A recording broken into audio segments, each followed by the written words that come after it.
Loose at the 175 and Jolly Star opens up the shoulders, shot away. Alcoby Sun grimly hanging on to second from Fair Centre. Ease down Jolly Star. She is a star in the making, Jolly Star. Welcome to Vet Doctor Behind the Curtain. Look at how pro punters operate. I'm your host, Scoot. Third time lucky. Wow. Didn't think I need the warm up, but welcome back. Joel Malta, big week.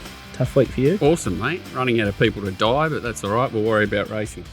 Condolences. Not fun at all, but we'll move on to hold the show together. But DK, down in Melbourne, flying solo. Nico's got the finger injury. He's out of office. Yeah, he's on the tablets, not allowed to drive or something. Nico, he's got the sedative tablets going. So, yes, I'm on my own scoot. No, she's been wild and woolly down here. The race is called off yesterday for all that wind, and I'll tell you what, she was wet. She was howling. Just driving in this morning, bits of trees everywhere, and you'd think we'd get past it, but I think it's coming back for the weekend. That's some sort of cold front with wind. But anyway, at least Nico's with us on the Zoom. Oh, hang on, DK. Hang on. Yeah. That's you. I think it's your 50th birthday. And I'll tell you what, did you get that haircut for half price? They've gone fucking savage. He did. I said, mate, I've got to look good for the 50th birthday photos, mate. And gee whiz, he didn't leave much left. At least I've got hair. But that's touch. At least I'm 50 and I've got it. I've still got it, even though it's receding up here a bit. But it could be like BZ or something like that. So at least I've still got it. So I'm not going to blue scoot. Yes, as you say, blowing a gale and the jocks stood down. It was a bit weak, wasn't it, yesterday, Nico? Well, I wasn't out there, so I don't know. But it seemed like a few punters weren't too happy about it. With I think a few good bets to come later on in the day. I think Big Me and Lotties, a lot of people seem to have a good crack there, but it did seem really tough conditions out there. I was driving back from the hospital and actually drove past there, and it was howling. It would nearly blow you off the footpath when you're walking. So I can see why they called it off, but hopefully the punters get a crack at those horses in the near future, and the bookies put up similar prices, especially the Lotties. I think they went up like $7 or something. So. Good luck getting back on her at those prices. Well, Zara said after he won race one, he said, she's pretty windy out there, wouldn't want to get up much more, or we might have an issue. So they did get through. They get through 5. So I think the biggest problem was 30 minutes later, all the gusts had completely dropped down, and it reverted back to how it was when they were running the meeting. So maybe there's a bit of room for movement there from RV to implement a policy that you have to sort of sit around for half an hour, because connections of the race and the whole show's obviously put on, and I just think they might have dropped tools a little bit early there, but I think the vote was pretty split. I think it was only 5-4 in the jockeys room or whatever it is of the 9 jockeys that voted, so it was only just tipped over. But usually when we have lightning or other things like that, they usually hang around for 30 minutes or a little bit longer, so that was the biggest surprise for me, and they could have shortened the gaps between races to get it done. But obviously, the jocks on a low Wednesday meeting,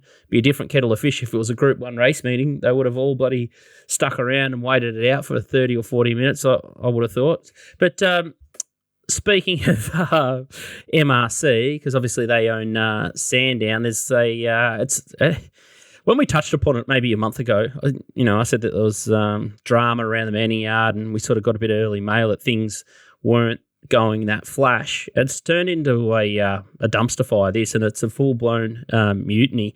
You've had a letter come through from the Save Our MRC group, which has been written by Alison Saville and Catherine Kelly, and they've flipped on their decision to now support John Kanga and the move to spill some board members here, and they sort of cite reasons of pressuring, poor culture, and perhaps bullying as well. So now these 2 ladies have decided that they're joining forces to move the mounting yard back to the same spot it was, and they want to scrap the new grandstand and at Caulfield. So the plans to redevelop the whole lot is all of a sudden hitting the skids at a rapid rate, and then the retention of racing at Sandown as well. So, well, I didn't think it was this big of an issue, but when they start to talk about poor culture, toxic atmosphere, and all those sort of things, wow, it's not a happy place to be, and it's fascinating that has completely unravelled there for such a successful club, and a club that's sort of made leaps and bounds to sort of shore itself up as one of the wealthier clubs. So Hopefully that gets sorted out pretty quickly. But I guess they haven't done everything right and can't please everyone all the time. But we are seeing, I guess, a similar trend up in New South Wales where there's just a lack of consultation. And the reality is that the members have to come first. And it just sounds like they haven't been listened to as well. And then all of a sudden there's upheaval and there's going to be some blood spilled at board level. Have you heard much about it, DK, or are you just watching it through the press as I have, or I'm sort of referencing here? Yeah, no, just as you, Scoot. I'm watching the bits and pieces come out. But yes, that caught my eye yesterday. Long-standing poor culture, toxic atmosphere, previous instances of bullying. I mean, what happens here now? So that's got to be had a look. Who looks at that? That's pretty damning stuff in this day and age. And as I said, the wheels. As you said, it's amazing how it's unravelled there. And looks to unravel a bit more.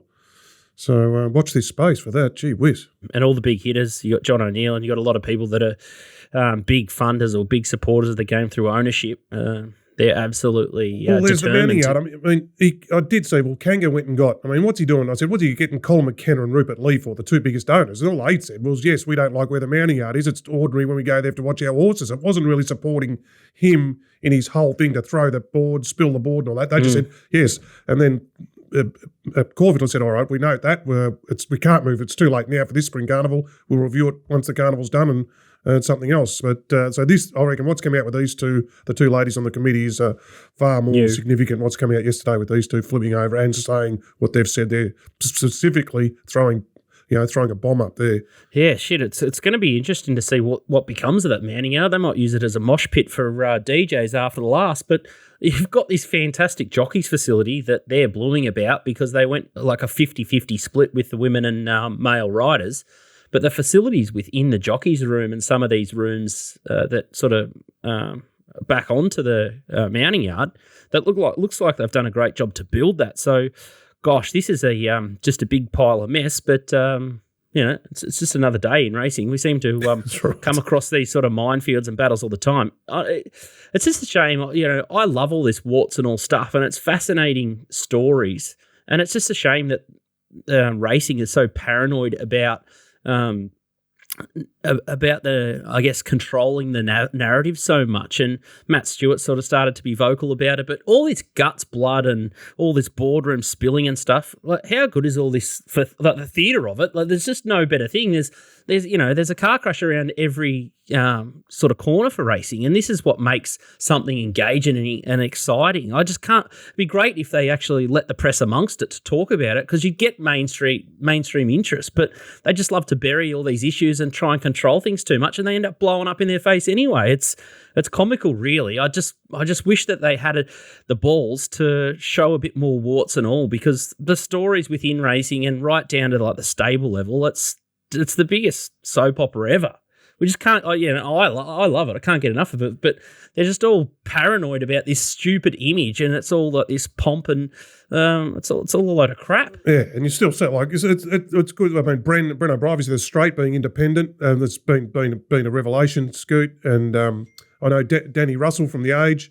I know him through Junior Sport. He lives up the road from me. Rings me occasionally for stories. He's really onto.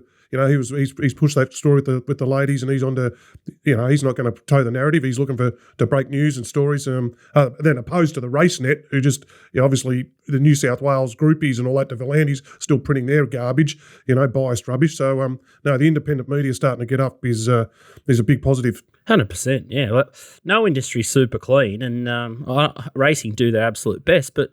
Gosh, you got the CFMEU making headlines. There's every industry, if you dig deep enough, there's going to be weasels and, I guess, cheats, lies, and undesirables. But I think that just makes the story and the product more authentic. So I think we need to open up the journalists and give them a little bit more free rein so they can dig in their warts and all stories. Because at the moment, it's too vanilla, and they've just been chained up and locked up for far too long. And it's the beauty, as you said, Scoot, the beauty of the sport, and it's one of the reasons I love it. I've always said there's never a dull moment. There is never a dull moment. There's always, we do this show every week, 40 weeks a year or so. If you think, what are we going to talk about next week? There's always something. You just think back a couple of days. Well, that happens. We've got content. It's great. Let's talk about it. Well, we can say what we want here, which is beautiful. I'm like some other people on other shows, but so that's the beauty of this, and we thank Tristan and everyone for their support there. So, that's why I enjoy coming in. I don't say anything on Twitter anymore because anything I want to say, I say on here. John, you're very quiet, so I'm going to start pushing your buttons. The big news coming out of the Asian Wagering Conference in Sapporo, which is a great place to be. Oh, you'll fire him up here.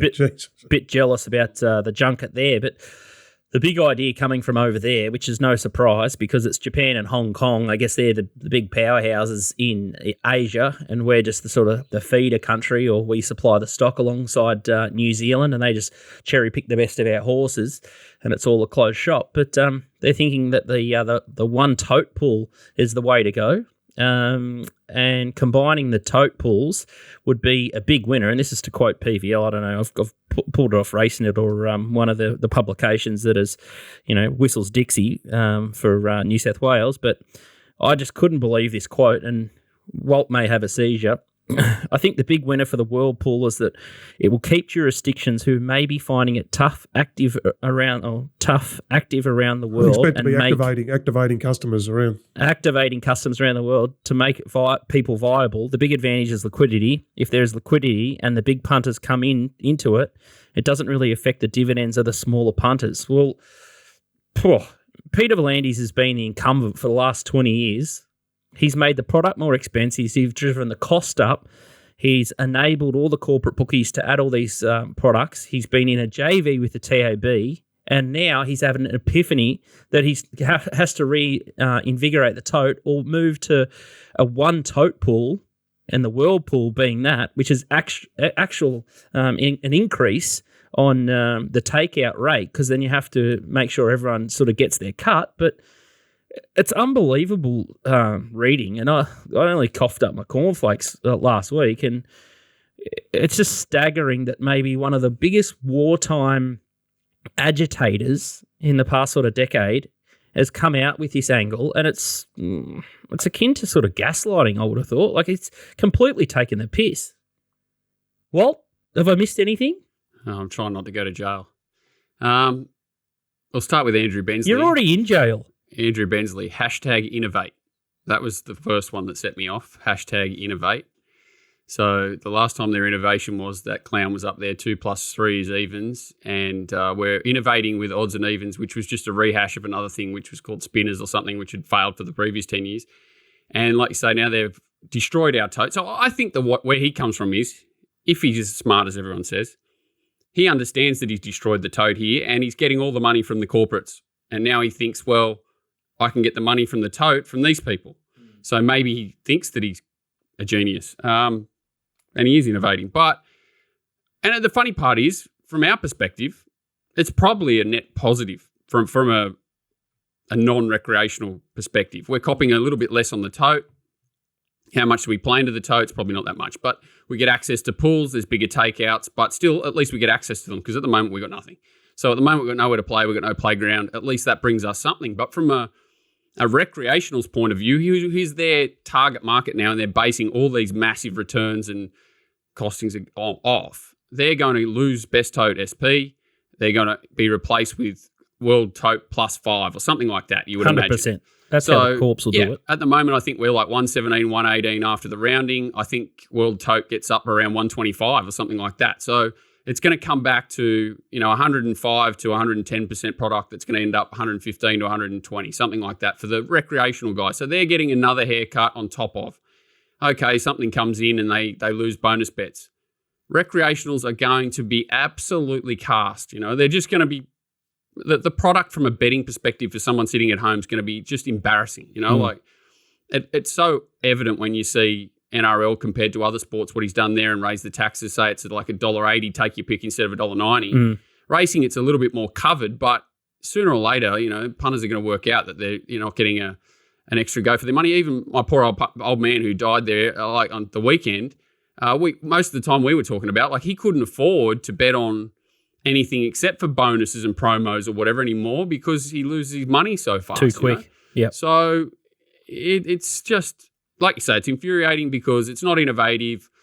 Every idea that people like us who are purely invested in the industry for the continuation of it, obviously financially we do rely upon it, but we also love it, and it's people are mad if they think we do this off our own self-interest, like it's crazy, but we never even get a reply, from anyone up there. And then they come out with these things and it really hurts you because there are so many people that have, great brains in this industry who come up with exceptional ideas and they are completely and utterly ignored.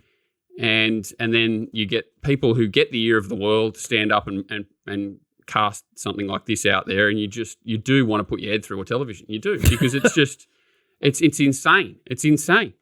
Yeah, it's I agree with all your comments, and it was sort of good to see Kingsley from the Wolf Den. I thought he presented himself pretty well on Tuesdays with Terry, and he's sort of on the same page as us, and it sounded like Hutch and TB. Everyone has the same idea. Everyone wants to try and get market percentages lowered, or they want a different tiered model. They need to change some race fields so the product fees come down so they can have competitive options like a Betfair or a TopSport or a competitive tote or just something to sort of move the dial. But as DK alluded to last week, the state governments are broke, and that's probably, I spoke to sort of Kingsley off air after, and that's his big concern is the state governments are just going to have their claws just so far into once they're in, racing. they're never going back. They're only going deeper. Well, exactly. He said there that he heard and strongly rumoured that New South Wales is going from 15 to 20 in the pot, going up. So and their original plan was higher than that. I think it's fallen back to 20. Yeah, and I think that's like if you look at their strategic plan and what they're sort of like chasing and what they're trying to do, all their proposals are just going to increase the costs of everything. I think we've got a graphic up on screen, but it's worth having a look at the New South Wales strategic plan because there's a lot of stuff about the crop rates and all this, the breeding and the stock, and we need to keep owners in the game longer and blah blah blah. But I sort of tweeted out and I sort of got crickets back. Keep that graphic up, please, Borko, because I'll get to that in a sec. But a couple of days ago, I tweeted out about the reduction in foal crops and racehorse registration. I actually thought it was a good thing that the crops and the registrations are going down because the weaker stock will move to the lower states.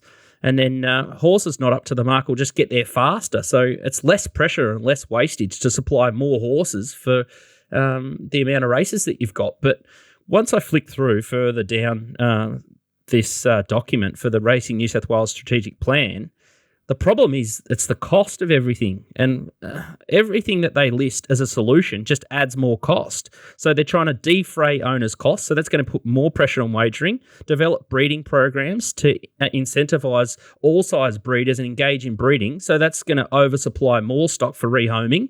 Like they're already taking stallions off the track earlier. World's best practice with more animal welfare. Well, again, another big problem. Less stock means less problem there. More engagement. Well, good luck. We've got all these engaged people that you're absolutely destroying at the moment and forcing us out of the game. A training academy for a career in racing. What about some tools to bet more? Future-proofing the industry. The idea there is to sell Rosehill. Supporting New South Wales thoroughbred clubs will give the race clubs more money. What are they going to do with that? They can't get anyone on course, and there's mutinies around every corner there. Can't get them to cooperate. Develop more infrastructure. Well, they need to figure out a way to make that work. And then what? More investment into drug testing and things like that. Like the stewards are an absolute rabble at the moment. They're sort of talking about AI and things like that. Like they can't even watch a race and get it right regardless. So they're the solutions to try and fix racing. But in they make statements. What? They make statements and they go world's best. So they put world's best in front of everything and then make a statement. They never say how they're going to get there. They never say, they don't understand the product. They don't understand their position all their trainers are in. They understand where Chris Waller's at and Kieran Maher's at. Well done. They understand where Newgate's at. Well done. They don't understand where the little guy's at. They don't understand what Newgate is doing. I'm picking on them. It's probably poor, but I'm sort of saying these big churning breeders, the effect they have on the industry compared to the little boutique places. They don't understand that. They don't understand anything about the industry. They don't understand betting. That's pretty clear, right? They don't understand their sustainability of their model. They don't understand that. They understand prize money and the world words best, and they put it in front of everything. And that those lists are even more infuriating than innovation because, yes, they all need to be targeted, but they do not like okay, we're gonna help ownership with their costs. How are you going to do that? What are you going to do? Start paying half their bills? Because it's the only way you can do it. All costs are going up, whether it's transport, feed, rent from the trainers, stables, everything's going up. So, how are they going to offset that? And if they're saying they don't have money to, look after the tracks and everything they've got at the moment, where are they going to magic that money from? Are they just going to start taxing punters more, which to me is probably their idea. Yeah, and that's my problem with the New South Wales strategic plan. People that don't have a good grasp on how things sort of work out, they'd read the plan and go, oh, yeah, well, no, that all makes sense. Yep, if we sell Rosehill, all those problems will go away, which once you sell the asset, it's completely gone. And the problems are all still there. Well, exactly. And then even within that document, they talk about renovating Wyong and trying to fix all these tracks to make bigger race fields. Well, you're about to kill a track that attracts 14% of your turnover.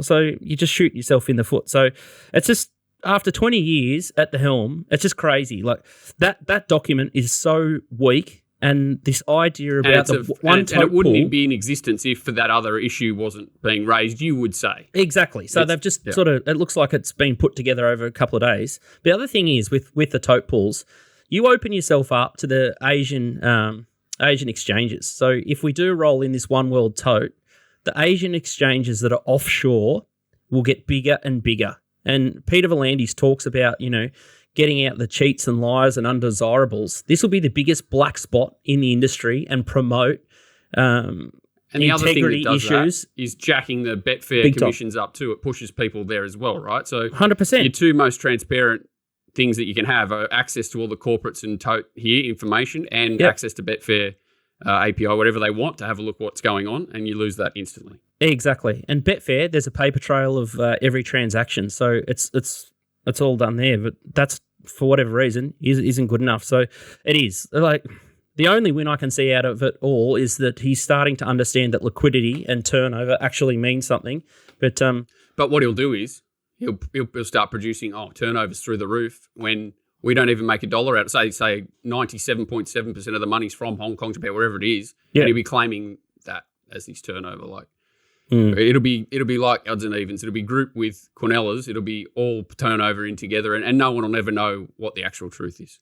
And that's how, finally, because it feels like we're going on a fair rant here, but I think it's warranted. But at the moment, the Japanese, I think they're only permitted to bet into the Cox Plate if they get a Japanese runner. So if there's a Japanese horse in the Caulfield Cup or the Melbourne Cup, I think they have to go get special permission for them to open that up to the World Pool anyway. So it's got to get through like a heap of red tape. So this is all probably just like fluff and hot air. So it'll probably be washed away and the story will go away. But to say that it's this new big idea and it's going to bring all this unity and turnover, it's just fanciful, and it's and you picture, I picture like the Apple 17 launch with him just rocking out with his wedges on and his same suit, and he could have put the Norman Gunston suit out, I'm not sure, and just like the music and this is our innovation world tote. I would have loved it. It would have been hilarious.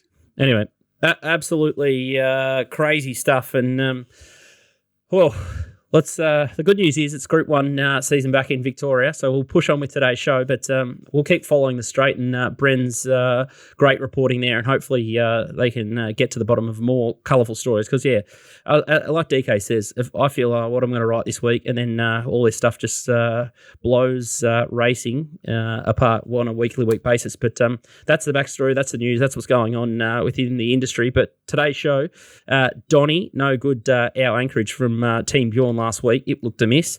Nico, you're on fire. Money Valley, Mornington Glory, Extra 2. Mornington Glory, now Royal Ascot bound. Is that some sort of joke? What?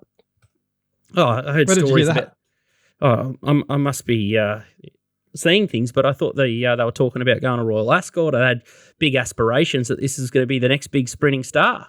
I don't know about that, but they've done a really good job to get him where he's at, and he's probably a horse that I think the McEwen's still to come, and a few other 1,000-metre sprint races at the Valley. They might run in the Moya, so he'll have his work cut out in a few of those races, you would have thought. But Extra 2, do that ride from Blake Shin, that's one of the best rides you'll see, riding to the pattern. from the widest barrier, getting right to the fence. That was a thing of beauty. So she wouldn't have probably won with any other rider. That was all B Shin's doing there. So big thanks to him. A few of the followers of the show jumped into the Little Birdie DMs and some of my DMs and said they absolutely had a fill up with the multi-madness on a couple of boys' tips. So I think DK hit the line with She's a Hustler, too strong at Geelong. That was an easy watch. And then I found Boom Talk as well, which was handy. When James Orman goes forward, it makes a massive difference, and makes a massive difference when any jockey puts a horse in a race. But Walt, the world's gushing over Jolie Star. It's the second coming of Farlap. Had the PR, I must say. It did, but it went a lot better than I probably thought it would, especially over 1,200. He's obviously got it, trained it differently, I think. I would say it looked fresher and raced completely differently. It had a lot better turn of foot than I know it won the Arrowfield, but it was just a totally different race, and it just put the race away in an instant, didn't it? Sort of built through the line. I don't know what he'll do with her between now and the Everest, because you'd think it'll be there, and he'd probably want to keep the horse pretty fresh and whatever. But I certainly put our Kobe son and a bunch of horses that probably weren't well set up and suited on the day away. But she got to take it very seriously, because what's around, what's around. I just ran into a lunatic at kids' Father's Day that's got a share in Johnny Rocker, and we sort of got talking about what's around. There's not, the Moya's probably the kick-off next week, is it? That will be interesting, but there's not really a dozen or more Everest horses around right now. I'm sure a few will appear, but she's definitely going to be there, and I think she'll be a big player from what we saw. Nice little jab with Nico too. You asking Nico if he's got a Jolie Star Everest ticket as well in our little private chat offline. Yeah, I did. I don't know if he did. He was spot on. It just had plenty on him, and it was prepared, obviously, exactly sort of what I'm saying after the race, and Nico said before it. So he was spot on. Too good, Nico. Fangirl took Fangirl on, and Vesistina, she just toughed him late. I wouldn't be dropping off Fangirl. I thought it was a pretty good pipe opener. Not a huge amount of intent, I thought. Yeah, a bit stiff. Probably could have won. Probably Riff Rocket could have won if he'd had a similar run to the other two. I think they were all pretty strong pass marks at worst, and everyone sort of underestimated Vesistina. $12 was just a crazy price late, even though she sort of only just got the job done, and the on paces ran well. Yeah, Waller's just got so many, hasn't he? It's just crazy. And even 3-year-olds, he's got, like Gatsby's and Emirate, and there's quite a few he's got there too. He's Autumn Glow. Yeah, he's got a war chest compared to most, and he probably was a little bit under the radar when it came to the 2-year-olds. And that thing still hasn't come back either. What was the 2-year-old? The Coolmore horse? Can't think of it. It's not Switzerland. He doesn't come back either. So he's a monster player at the moment. Waller. He always takes a little bit longer than Gaybot to fire up, but he's got the pick of him as well. TopSport Steam 2 from 4 last week. I think it was like 1 from 4, sorry. But TopSport have got the same race multi, so make sure you check out their protest payout, their Top Flux stuff, and they're Australian owned and operated. And as the boys sort of suggested, they're no holds barred for us. So we don't really get reprimanded from anything that we say, so we're pretty happy that we can speak freely. And obviously the guys at Punting Form as well do a great job, and are big supporters there, because everyone's rowing in the same direction. So make sure you sign up an account with TopSport and support them. They're the little Aussie bloke, and they're here based at the Gold Coast. So DK, we're going to get back into the Friday action here, and your first cab off the rank. I'm sort of liking you opening the batting nice and early, and then people can zip through the show nice and quickly if you've got an early little tip out on the Thursday. It makes life simple for them. But Pakenham Race 3 is the first one we're going to have a look at on Friday. It's the El Jannah 3-year-old maiden plate over 1,400 metres, and Vino Grande is a favourite, $3.10. Miss Playland's been 4 into 350, speculating 550. I love this town, $9. King of Wall Street, $10, and Daha Luna is 11. So a couple of query horses here, with a few having their first start, but the market movers, the one you like here, 4 into 350, Miss Play Lounge, Jade Carr, C. McDonald, barrier 1 this time. Yeah, barrier 1. So this is out the back here in the green and the Tony Bates colours out the back. This race was trot and canter. They finished in settling order. Just the order they settled in the run. They went to the line in, and it was just this 1,100 metres just winding up, and you'll see it doing its best work through the line, doing its sectionally really good work through the line, 1,100. So that very nice work there late there. This is a textbook second up improver. So barrier 10 there, Australian out the back 1100 by Seamus Award, straight to 1400. Barrier 1, J Carr goes on, 2 gear changes, winkers and a tongue tie. So it's just going to be plus map, plus, all the ticks. I just think this looks a real improver from a stable that looks like they get it ready to go second up. It had quiet trials, quiet run first up. Now if the jockey changes, the gear changes, the plus map, the up in distance, this all looks good to me. So the other one there, Vino Grande, look, was a starting point because it would have gone in most people's black books off its run in the Donald Classic. Was out the back there against the pattern, saved ground, held up 400 to 150 and got home very strongly late, went straight to the paddocks. It's had 2 trials this time in. Just don't know about its trials. The other day at Chuka, 1,100 metres, had this thing, Jay Zeal's 2 from 38, got beaten 10 lengths subsequently in a benchmark 58 2,000 metre race. Well, it was pulling ground off it in the trial. So I'm not sure about that trial. It's drawn 11 first up. Don't really know where it gets to in the run, so there's enough against it to sort of be keen for the map positive horse, which is J Carr, as you said before, Scoot, makes it a lot easier when horses are going to go forward and up in the race. So, good camp, informed camp on the poly, and if there's money for it, like the owners, I know the owners here like a bet, so I think this looks a real improvement to me. Miss Play Lounge. Gone deep. Any thoughts there, Nico? Yeah, I had a quick look at the race and I had something on speculating first up in the same race. I think it was Cosmic Coco. There was a good run from back in the field in that race. Opa. Thought he might be one from an inside draw that could settle closer, but he's relatively limited. And if DK's horse has good upside, then you think he'd be beating him. But if you're playing exotics, he might be one to throw in with a big jockey change and a better draw. Okay, so that's race 3, number 6, Oppa, but the DK tip there is Pakenham Friday, race 3, number 10, Miss Playland. So nice little C. McDonald setup there. So 1,100, 1,400, J Carr, barrier 1. Straight to the front and hopefully gets the chocolates. And it looks like the Connections, who, as DK says, doesn't mind a bet, and probably DK himself, they've started to chip away at the price. So 390, 380, 370 about, but might be starting clear favourite. I say, remember in the old days with these, Walt, like this is eighth beaten, however many lengths in the old day, like 10 years ago, you'd get 10 to 1 each way this thing. Be able to back it each way, it'd be 10 to 1, and you'd be able to get on what you like. I'm talking 15 years ago, Walt, but, before this day and age, there it is. It's run 8th and it goes up $4. They just don't miss it anymore. And the worst part is it goes up $4 and you're like, oh, should I take it? Should I take it? Should I take it? You're getting FOMO when it goes up $4. And then it's 4 into 350. Exactly. So it just changed so much. But it's anyway, tough. Nearly every black bookie just goes off. Whether that affects the actual price it starts, it's just it's crazy. People are moving too fast, and you just got to be careful too, because some dual noms can sort of get you as well. So you might. I think most of it's automated. Most of it, I think like the people who are super just fast. Those black they're definitely automated. That I know. I don't know the bloke personally, but I've seen details of what his account does on the bloke who's got the robot straight into the tab. Maybe we can talk about it on another show. But it's just every black book, everything you want to back that you see, it's just straight off. Yeah, I assume that they're moving on to the next day or the next race in the new markets that is just sort of up and going. So I think a lot of the times that if you do miss a price, just hold your fire and you'll get another chance on the day after scratchings, and there won't be much difference at the end of the day, I don't think. Most of the time. Yeah, you just have to be a little bit more selective and maybe have a few less bets and only get the real good ones.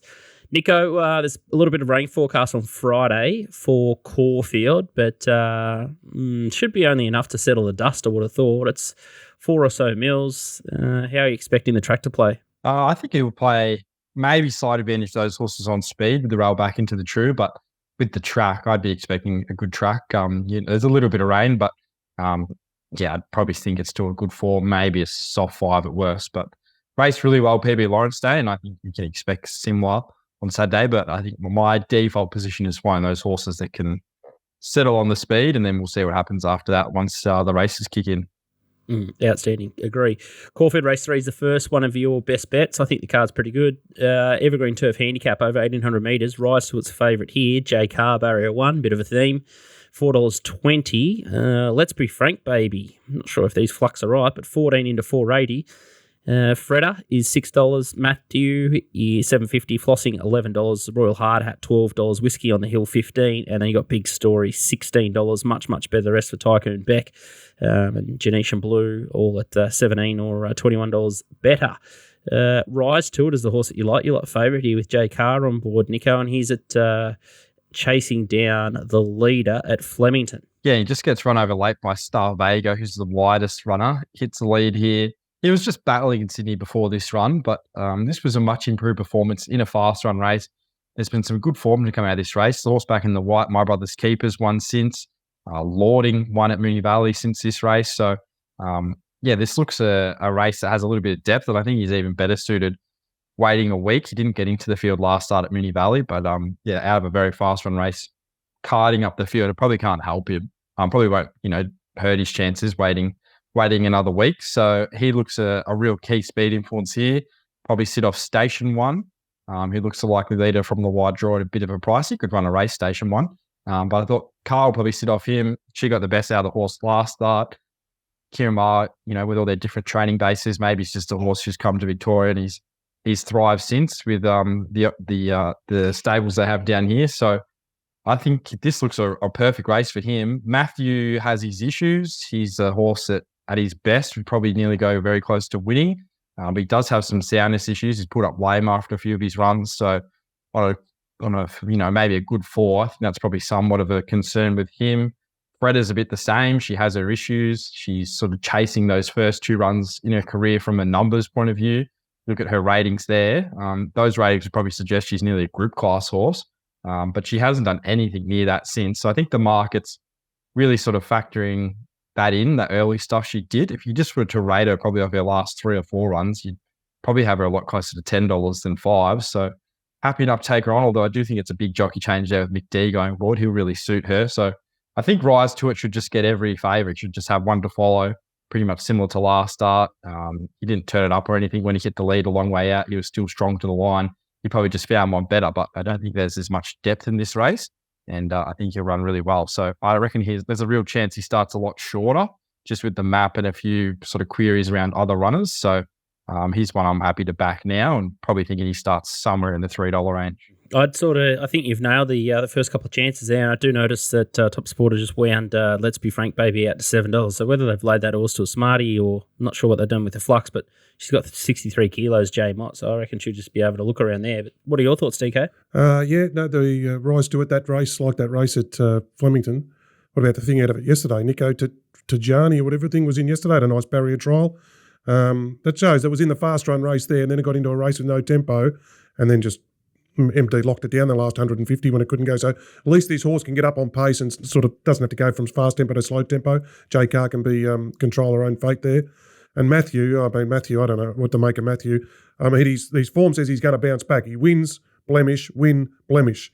Both blemishes, he's had this throat pulled up in the Strules report, the throat condition. I think he raced too keen on the little girl the other day, or whoever rode it the other day. Was it the girl or Tio or someone who rode it the other day? Might have been Tio. But now gets Al Nolan back on, so he might hold the key to it, Al Nolan. So, yeah, Matthew, I thought if there's one going to bounce back, it'd be Matthew with Trumpy back on. But funny horse for Paddy Payne. Great horse trainer, so you're backing him that he knows what he's doing. Big fan of the horse, but yeah, it's just he's got too many niggly injuries to go to war with. So I think Nico's on the money there. So Caulfield race a dry track too. I remember just riding dry needs dry when it was in Sydney. Caulfield race 3, number 12. Rise to It is Nico's best bet there. Race 6 is the next one. It's the McNeil Stakes, and Growing Empire is the favourite over this 1,200 metre event. $2.60 in from $2.80. M Zara. You got Stay Focused, $2.90. Let's Face the Music, $9. Tropicus, $10. Astapor, $11. Wonderboy, $11. Band of Brothers, $18. Feroce, $21. And Yaldi's $26, rounding out the market. But the horse you like here, Nico, is the favourite Growing Empire. And this is it over in Adelaide. It's got the AF. You're finally starting to clue on. Yeah, this is probably one of the better wins you'll ever see in Adelaide. Just absolutely kills them. So I really like this horse. I think he could be a legitimate Coolmore horse, got Group 1 sort of 3-year-old. He's really improved this run from his win at Moonee Valley from a ratings point of view. The second horse, Flattered, had somewhere around GT Smith's Truth, so that sort of ties in somewhat. And He just seems like he's just continues to improve, this guy. I liked his jump outs leading to this campaign. He's had one jump out with the blinkers on and then one with the blinkers off. Blinkers off here for race day. Mark Zahra rode him both jump outs. So I'm sort of thinking that's a bit of a set play potentially, that they don't think they need them fresh. So he's got a really good handle on the horse. That was his first ride on the horse over there in South Australia. And gee, the dash he put in from probably around the 400 to the 200 was fourth fastest of the day. And from the 600 to the 400, he was going extremely slow. He proved his speed about 9 lengths through that section of the race, those two 200-meter sectionals. So he's a horse that can put himself right up on top of the speed and still come home in some quick closing splits. I don't know if he's going to be right up there on Saturday from 9. I'd love it if he just went straight to the lead and, you didn't really have to worry about it. But I think he probably sits one out, one back, or maybe 2 pairs back, one off, and they may try and teach him something. But if he has come back a better horse, which I think of the jump outs, he's sort of had similar runs where he hasn't led and he's been able to find the line. I think his class will take him a long, long way here. Don't think there's anything else in the race that potentially has his class. Wonder Boy was okay in the vein, looks a pretty pox form race. Tropicus has been backed in the early markets. He won well on debut, but there wasn't a lot of form out of the race. Stay focused. He had one really bad jump out. His most recent jump out was okay. He was a sort of a ready-made 2-year-old. He struck me as a horse that, relative to Growing Empire, I think Growing Empire's got a lot more improvement to come as a 3-year-old, and Stay Focused may get left behind. I think he's just really talented, this guy. It might not be a race where everything completely goes his way. He might have to win it on class, but I'm going to back in that he's good enough to do so. So pretty keen on him. If he was second up and had a run or something like that, you could mark him like $1.60 here, I would have thought. So you're getting a bit of a luxury at the price because it's first up in the map, but happy to back in his class. Cross, there's some speed. That Astapor is fast. Well, that's what I thought. Well, and that's, I reckon, they're taking the blinkers off Growing Empire. They don't want him being part of that. Like, get him trucking. Where Stay Focused trials, it wants to get trucking. You've seen it, Nico. It's got its mouth open. It wants to go. So it's going to be up there with those things. Walt, Stay Focused. Yowley fast. They're very fast. But I actually thought Astapor was a big price. With the blinkers off, he might be able to just park behind him, Zahra. So, because I thought it looked to be a race that might set up for something just camping off the leaders. Yeah, he'll get it right. MZ, it's usually his sort of MO, these early 3-year-old races. He's riding in good form. That the other day at Moonee Valley had a huge day out, and then we haven't really seen him in Melbourne since a lot. I think he went to Sydney last week, but he'll get it right. So, backing in the rider in the camp. Yeah, I thought, Stay Focused was probably the big query runner there, but happy to back Nico in on this one. So in the McNeil race 6, number 1, Growing Empire. So taking price now, Nico, what do you think the price is going to do? $2.60. I think it will hold. Yeah, I think it will hold. I'm waiting until the yard. Beautiful stuff. Make sure you check out Nico's yard as well. So check it out on Twitter. Still running the free trial, Nico? Yep, still free for Saturday. So give it a follow and jump aboard. Outstanding stuff. All right, let's have a quick look at the market only. Not going to show any replays. We know these horses inside out. I'm sure everyone's had a look at it, but don't think anyone's perhaps wrapped to bet in to the contest, but probably should talk about it anyway. It's a Group 1 Memsie Stakes over 1,400. Pride of Jenny's a favourite, $2.60. Mr. Brightside, $2.70. Antino, $5. Gentleman Roy, $9. Pinstripe, $11. Aegon, $16. Bandersnatch, $51. And then Vagrant, $67. Flip of a coin here. Pride of Jenny probably got a poor first up record. Looks like there's a bit of speed there with Gentleman Roy sort of up in the firing line. Antino, $5. Wow, that's a pretty short price hit, but can go like a bomb first up. What do you think, Nico? Free bet time. If you had one, what would you back?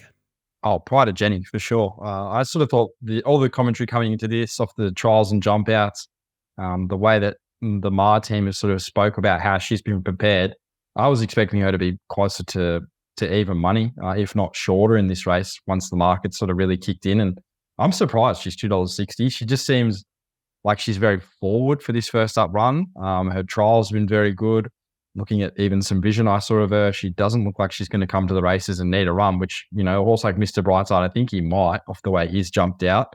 I think she's going to come here I'm expecting it to be nearly at her top from a mounting yard point of view, and I reckon they'll just hold that throughout the spring, potentially gap her runs a bit. She might only have, 3 or 4 runs for the spring, whereas Mr. Brightside's probably looking at a long spring campaign where they might get 6 or 7 runs out of him, just like last campaign. So, yeah, I'm surprised there's not as much between them in the market. She just seems like she's cranked up, ready to go. Gentleman Roy, we saw last time he raced that Buffalo River went out, was a tearaway leader, and Zara was happy to sit right off him. I know that horse is probably a lot more likely chance to stop than Brighter Jenny is, but I think he'll do similar here. He'll probably just sit off her, and maybe at a stage where she's somewhat vulnerable, 600 out or something, he might really pour on the pressure from then and try to get her late. Just don't know if he's good enough to beat her. And Tina, I can see why there's been some market support, because like Mr. Brightside, you think Brighter Jenny's too short. He's definitely the next horse you have a look at. His recent form isn't great. I think at his best, he would be some sort of chance.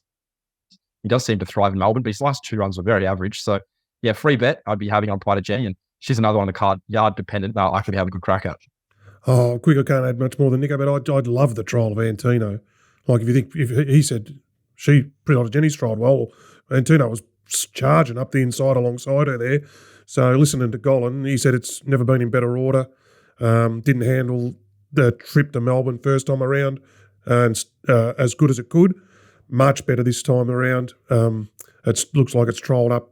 As that reflected in its trial. So, yeah, I can understand the support for it, and looking around the Heatchote too, I could see why I could have a free bet on Antino with his first up record. Oh, yeah. Even if I had a free bet, I'm not sure I'd do anything with it. Pinstripe is a rung below the form-wise, and I fear that I just play in the race and I'd get it wrong, or I just wouldn't like the fact that I'd get egg in my face if I backed one of Pride of Jenny or Mr. Brightside, and I just think Antino's at his absolute rock-bottom price there at $5. I'd be surprised if he doesn't jump back out to sort of $8. If you like Antino, I'd back him late. He might be flying, but God, that's a sick price to take for a horse like Antino against 2 of those higher class animals for mine. Walty? Yeah, Pride of Jenny and Mr. Brightside, I hate backing horses coming off hard preps, and she only had 4 runs, but they're all bloody hard, you know what I mean? Like, I just hate it, and obviously Mars got the secret to keeping horses like her and Bella Nipotina going, but I could never take short odds. Maybe Nico's probably in a better position because he can wait for the yard and have a good look at her and see if all the mannerisms and in conditions right, because that's what you want to see for these sorts of horses. Like in general, horses coming off hard preparations tend to let down more for me. So first up, they're usually vulnerable because it's really hard to get them fit again. That's kind of what I found. But at this top level, they get such good attention and whatever. It's just not a race that interests me at all.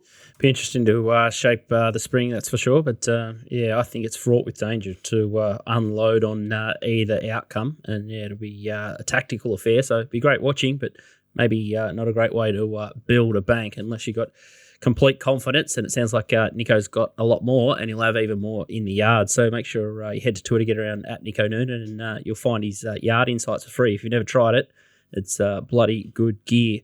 Walty, up in Sydney, it's Rosehill. It's San Domenico Stakes Day, which is starting to get the better quality colts that are sort of aiming up or starting to head towards the Golden Rose, which is good stuff.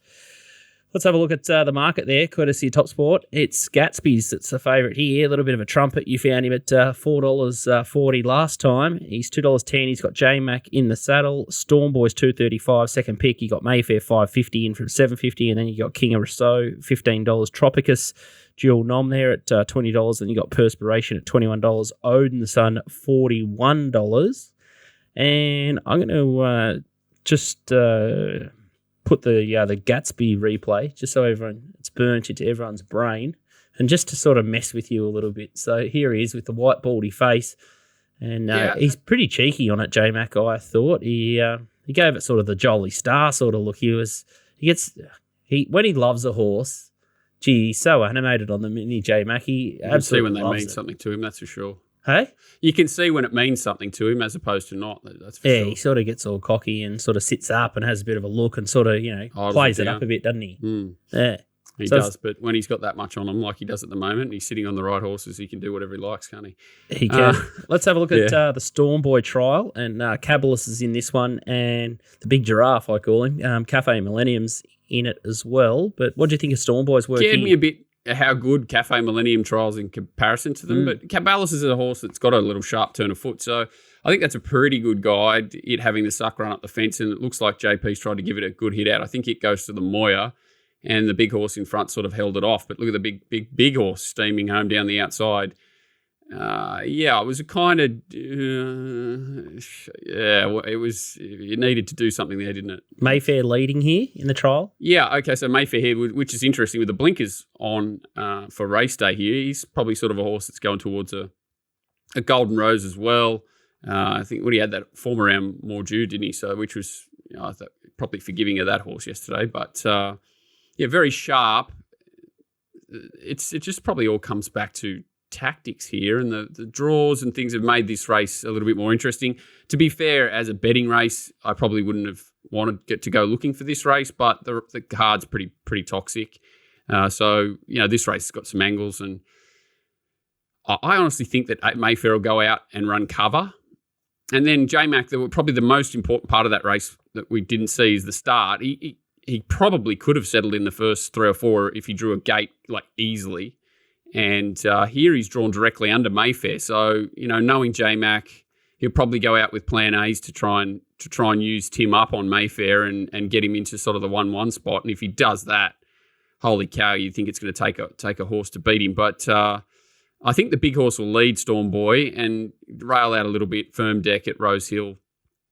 I think he's going to take some sort of performance for Gatsby's to run him down if he doesn't secure that 1-1 spot. No, he was 270. Gatsby was evens. I thought that I'd be happy to lean his way, but it's more a race that I think is going to be a great spectacle to watch. I definitely don't want to bet up. It's a little bit like the Memsie, to be fair, and a little bit similar situation, except we've seen Gatsby's and what he's got under the hood and what he's already done. So we don't get that pleasure with Mr. Brightside and Prodigy. So I think it's a great race. A couple of colts that are probably worth a lot of money. I think Gatsby's is probably in the back of their mind. They'd love to tout Storm Boy up here and probably secure an Everest slot similar to what Jolly Star did last week. So I think it's a great race. I'll put my balls on the line and say I'll back Storm Boy here just because I love the Waller. Reaming is the backup, the horse that we like last start, and then go jump off it and Waller chime down the outside. And it'll probably happen to be here, to be fair, because J-Mac's just riding like a man possessed in comparison to the opposition at the moment. But I hope Hippo gets the job done on Storm Boy. So suck run and then just... Yeah, I think he'll bowl a little bit. I think if he gets control and Tim's running cover outside him, there's not much other speed there. I don't think there's any interrupters. And then it's just a matter of whether James can sort of weave his magic early to find a spot, or he has to do what he did there and drag back. And there's that. This race is much stronger to me than what Gatsby's faced first up. And you saw there's a big bunch behind, and he showed a good turn of foot, but it's a different story here on a firm deck at Rosehill where, I think it'll be favouring those up on speed surely. And if the big boy gets rolling and Gatsby rounds him up today, that might be his reputation might be in a lot of trouble for Storm Boy, because I think he's got a few things to suit here, and if Gatsby's toys with him on Saturday, it's a long way back. What do you boys in Melbourne think about these colts you had a look? Well, any opinion? I like Gatsby. I like it second up. I like that it's got that. I love the turn of foot at 11. I think Storm Boy might be looking for further this time around. The always talk about 14, 1600. This is only 11. So I thought if he's going to get out sprinted and outdone, it'll be here. So I'd lean to Gatsby. What do you, Nico? I'm a huge fan of Storm Boy, but on the racing show, we started calling him Pretty Boy after his last 2 runs because they just rode him like that, didn't they? They rode him like he was worth $20 million. I think he is a crush and bash, get him on speed, show his strength, show his toughness. I don't think they rode him to advantage at all his last 2 runs. So I think the jockey change is quite significant with him, with Hippo going aboard. He's going to have to use him up for 1.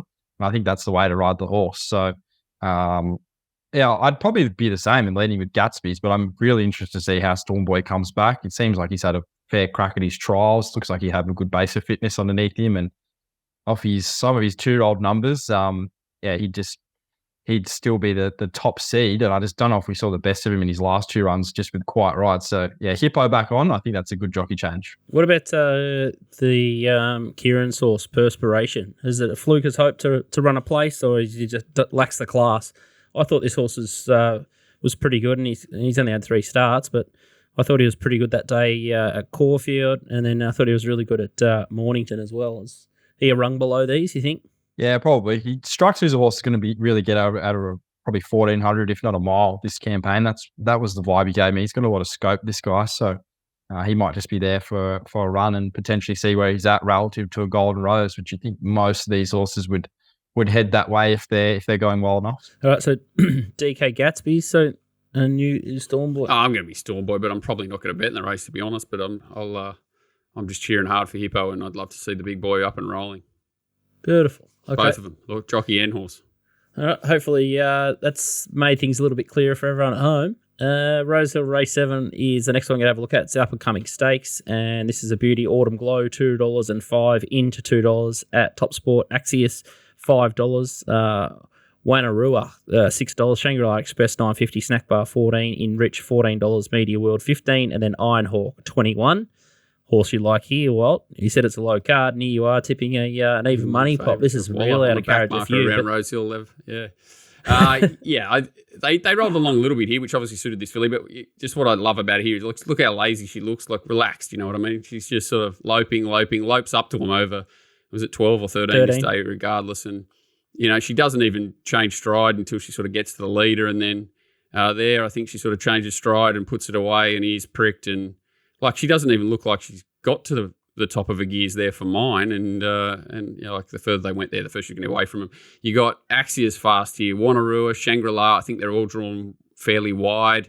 Then inside you've got Rachel on Media World, who hates giving up an on-pace spot, and Snack Ball Enrich that want to hold spots too. So it looks like they'll be trying to hold spots, and the wide draws will have to push. So I can't see anything but a fast speed here, and Sleepy Karen will just put her to sleep out the back on Autumn Glow. And, you know, unless he completely falls asleep, I think if he's within sort of 3 or 4 of them at the bend and a couple of links of them at the 400, I just think she'll just round them up. She looks really good, this one. This is one of the Waller Army who looks like she'll press on to a flight stakes or whatever, and you know, probably be favourite after a race like this if she does do what I think she'll do. It just looks ready made for her. If it was Randwick, she'd be $1.50 or something, I think. Yeah, it's looks like a bit of a multi-anchor job, and bookies will be praying that this one gets beat, because it'll be, multi's rolling and completely alive. Can anyone find a chink in her armour? No, I don't know much about her opposition, but man, that first up win, like Walt said, that was what I sort of noticed as well. When she got to she seemed like she didn't have a lot of idea getting to those horses, and I loved her last probably 100 metres where she really put away that leader, because she could have just got there and floated, but she kicked into another gear, and it, like you said, doesn't even look like she's at top gear. So given the race we saw last week for the fillies, which was a big bunch finish, that McNeil race, I think she is favourite for the flight. So she's bringing a bit of different form, and they don't really look like there's a standout there. So yeah, she could really towel them up in that Princess Series. Yep. Yeah, couldn't agree more. It's be probably one of the most popular runners on the day, I would have thought, up in Rosehill. You have to be a decent bias to stop her being there or thereabouts, I would in the imagine. finish. Outstanding stuff. All right, head to racingwatch.com.au for more of Johnny's stuff. You got the Discord channel with all the crazies, and then you got Telegram, which is noise free. Not sure how Telegram's going with the CEO or the main man there getting thrown in prison in France. Don't tell me that. Is it business as usual? Does anyone know? I don't know. It seems to be working. Don't tell me that. I don't need any more upheaval. Yeah, I saw a tweet that it was going to be business as usual. They said that they'll be still fine for now. Good. At least. Good. That'd be a sick way to get beat as a punter, wouldn't it? You get all your punting information through Telegram, and then you got some political drama set up in Russia. Exactly. Huh? Move it all to WhatsApp. Oh, shit. Yeah, there'd be a few people scrambling there, so bit of a pain, but we battle on. Doomben this Saturday. I tell you what, it is stinging hot. It is so hot in the Gold Coast studio, and 31 today, and then I think hotter tomorrow. Yeah, I think we got 4 or 5 days in a row with north of 30-degree temperatures. So Doomben race 6. Got lucky last week with Boom Talk, and I've found a bit of a false favourite, or so I hope. I'll probably get egg on my face here. Doomben race 6, it's a benchmark 85 over 1630 metres, hoping the 30 metres is the thing that brings Viminelli, the favourite, unstuck here. $3 into 280. I think they bet $5. The divers have just been all over this horse. The right way second pick, $6.50 with Alicia Donald on board. Built's been 12 into $7. This is a horse I like. Cocoa Brew Express is $8.50. Zuma California is $9. Gold Deal $9. Without Revenge is another one of mine. I like it here. Great claim with Emily Lang, and it's $9.50. And then you got a horse like Menazi, who looks perfectly set up from the Kendrick yard, but just don't know if it's got the class. But let's have a look at a couple of the replays here. And this is Viminelli and Zuma California. And Viminelli's out the back and sort of skirting wide with the red and the racing type colours. And I'm just not convinced that this horse really wants 1,600 metres. They didn't go ultra quick up in front, but you've got Zuma California had no favours and was sort of 3 wide the entire. It sort of like just keeps on whacking away. And Viminelli, I know it sort of gets the skates on late, but it's got no form over a mile yet. It hasn't had, I guess, the chance to prove itself, but couldn't get going early, and it's still got the same rider with Jake Bayless. But I couldn't believe the price. I can't believe it's been $5 into $2.90. I'm 100% convinced that this horse will get back out in the market. There looks like a host of chances here. There looks like decent speed up in front, so it's going to be a testing mile. May suit it if it is looking for the mile, but at $2.90 or $3, I'm completely happy to take it on. Without Revenge is a horse that makes its own luck up in front, and probably at the top level, he probably can't run a strong 1,600 metre race, but it's only a benchmark 85 here, and I think it's a really smart claim. I'd rather be taking the $9 Without Revenge. He's a tough bugger and will be hard to get past. And the horse that I like here is Built from the Wally Yard.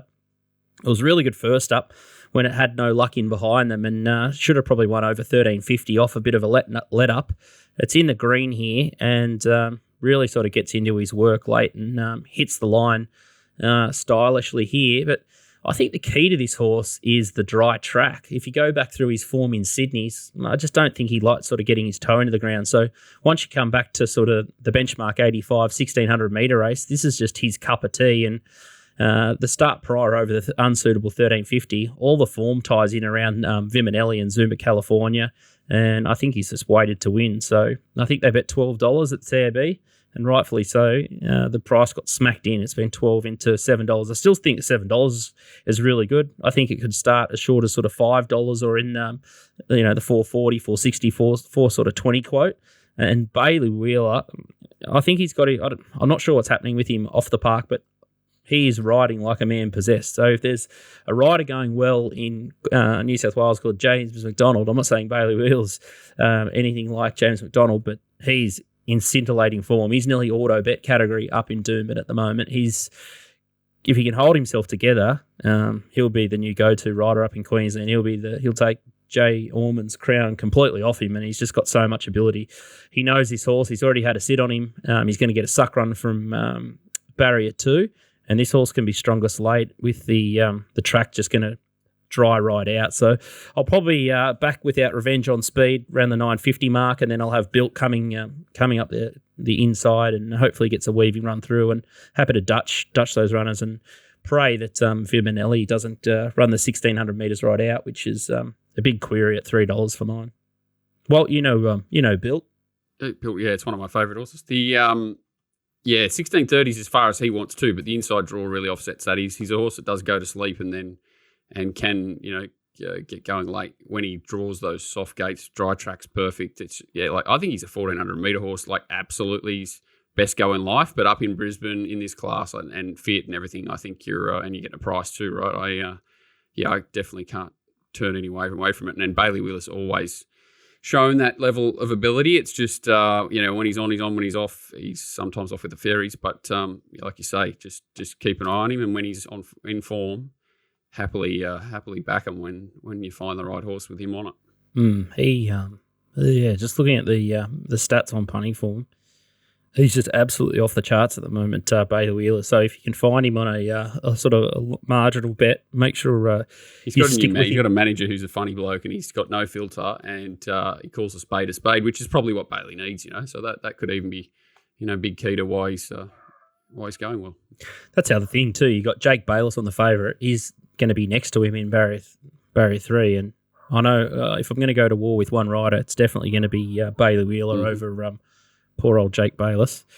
But anyway, that's my best up in Brisbane. So hopefully I've found a falsy there, and we can get around built and have a little bit of a save on without revenge and make it 2 in a row for moi. Ponting form is how I do the form, and that enables me to tiptoe all across the country. Really like one over in Adelaide for our syndicate followers. And I think next we're going to have a look at Donnie. Donnie's been a bit quiet, and I think this week we've got no video because he's away on a footy. He's on a footy trip. He's on a lads' weekend away. The lucky bugger. No footage. That's probably good. It's probably the background that you don't want to capture. Yeah. Don't want any footage and don't want any evidence here. But his best this week is Friday at Warwick. It's race 1, number 9, Materialist. So be fastest fingers first there. He reckons you get a decent price. So hopefully we can get about $4 or $5. So don't know much about the horse, but he's pretty confident about one start. First up from a spell, Bill Healy. Hey, Huxtable. Around Warwick, first up. He's the best, Donnie. Holy cow, he's the best. Very scary.